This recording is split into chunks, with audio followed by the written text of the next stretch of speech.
Bismillahirrahmanirrahim. Assalamu alaikum. Hello viewers, welcome to my channel. Subject Physics, Unit number 11, Class 10th, Sound. Exercise MCQs है इस unit का.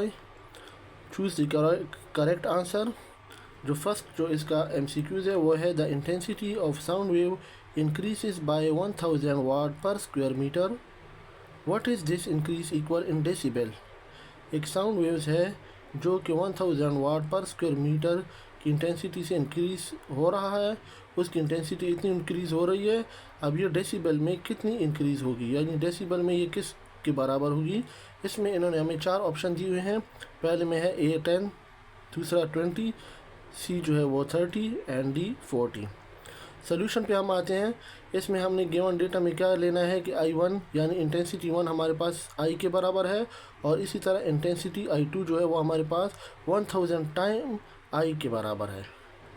तो देखें, the change in intensity level of two sound having intensity I1 and I2 is given by, यानी इनमें जो change आएगा in intensity level में, टू साउंड्स हैं इनकी जो इंटेंसिटी लेवल में जो चेंज आएगा उसका जो वेबर फ्रेशनर लैब के बेस पे जो फार्मूला है वो है delta beta is equal to 10 log I2 divide by I1 decibel.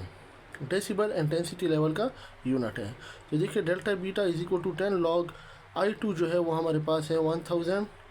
I2 हमारे पास देखिए ऊपर गिवन में है 1000 I, और I1 जो है वो हमारे पास वो भी गिवन है I1 I के इक्वल है.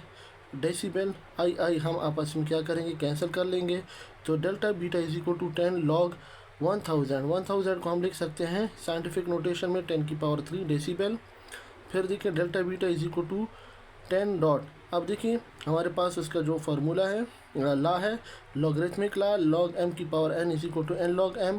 तो इधर भी ये देखिए हमारे पास log m की पावर n है, तो इस n को हम पहले ले आएंगे और log 10 ये आ जाएगा.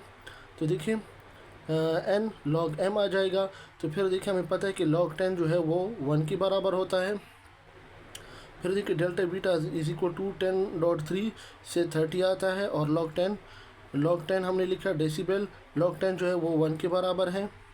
तो देखिए delta beta is equal to 30 decibel. तो इसका जो करेक्ट ऑप्शन है वो C ऑप्शन है. इसी तरह इसका जो दूसरा MCQs है वो है N eco occur when a sound wave is eco का, जब इको जो है N eco occurs when a sound wave is. फिर हमारे पास इको कब होगा, जब हमारे पास साउंड वेव्स एब्जॉर्ब होंगी, ट्रांसमिट होंगी, रिफ्रैक्ट होंगी या रिफ्लेक्ट होंगी. तो देखिए ज़ाहिरी बात है कि इको से जो है इको गूंज को कहते हैं, और ये रिफ्लेक्शन की वजह से होती है, यानी साउंड की जो रिफ्लेक्शन है कुछ टाइम बाद, यानी ओरिजिनल साउंड और जो उसके बाद जो साउंड आती है उसके वो रिफ्लेक्शन होती है. तो रिफ्लेक्शन की वजह से इको प्रोड्यूस होता है. जिस तरह हमारे पास देखिए ये हमारे पास हार्ड सरफेस है. अब जैसी साउंड वेव्स इससे टकराती हैं फिर वापस आती हैं, तो ये रिफ्लेक्शन की वजह से आती हैं. Thank you very much.